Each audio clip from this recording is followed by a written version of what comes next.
If you don't have anything to say, you blab. You just go on and on and on and on and on and on and on and on and on and on and on and on and on and on and on and on and on and on and on.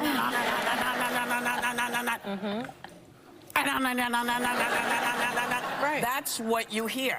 Yeah. When they don't have anything to hold you with, nothing to make you think about what they have to say, they talk at you, not to you. And that's what she was doing. And she was doing it, and it's not new. I know what you're thinking, and that's not Whoopi Goldberg summarizing an episode of The View. That's her talking about the Trump spokeswoman who's recently kicked off CNN for pointing out the truth. Welcome to Nerk News, I'm Nerkish, and it looks like everyone is talking about the former MSNBC hack turned CNN shill, Casey Hunt, for throwing a temper tantrum after a guest correctly pointed out the bias of the upcoming presidential debate moderators, Jake Tapper and Dana Bash. I do like what you're saying, Alyssa, about the lack of messaging.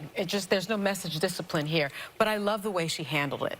Because back in the day, you know, journalists in the days of, like, let's say, Walter Cronkite and people wouldn't have done that to Walter. People wouldn't have done that, but or Peter Jennings. You know, you always saw and gave opportunity for both sides. It was what journalism was. I think Lester Holt said it best. Our world is different now.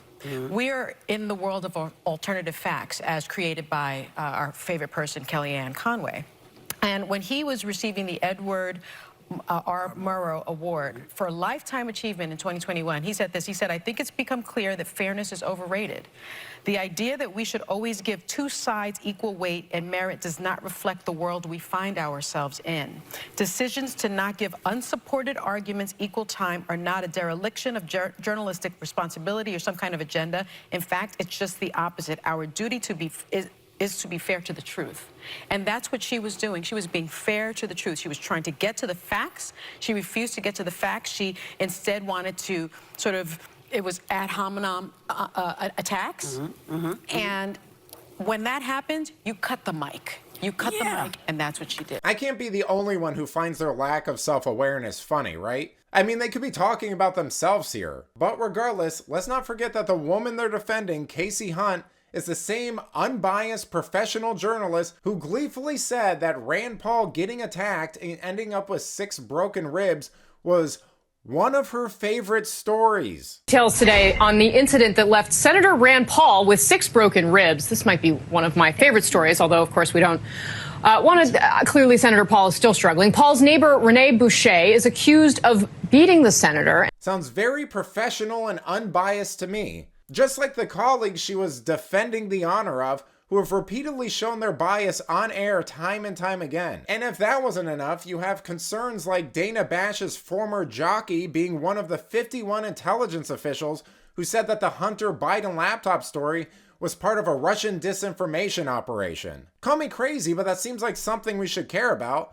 And as for Jake Tapper... How do you think it makes little kids with stutters feel when they see you make a comment like that?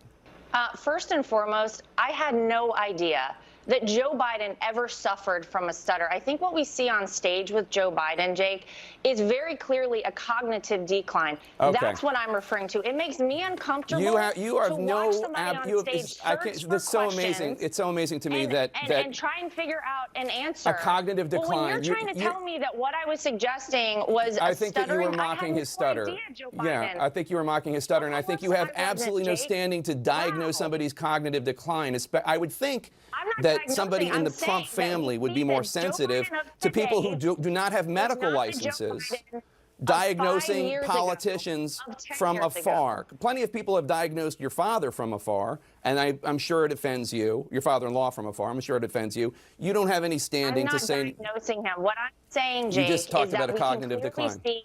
That Joe Biden I have is one last struggling question for you, Laura. You can't times on stage, and it's very concerning to a lot of people that this could be the leader of the free world. Okay. That is all I'm saying. I genuinely feel Laura sorry Trump. for Joe Biden. I appreciate it. I'm sure these two will do an awesome job moderating the upcoming debate. I mean, we've never had leftist pundits from establishment media feed the answers to Democrats or intervene on their behalf. After all, these people pretend to be journalists for a living. So what could go wrong? But let me know what you think. Do you have concerns with the moderators for Thursday's presidential debate? Let me know in the comments, and if you enjoyed this video, please give it a like and subscribe to the channel. That stuff really does help us out. Until then, this has been Nerk News. Thanks for watching. Boy!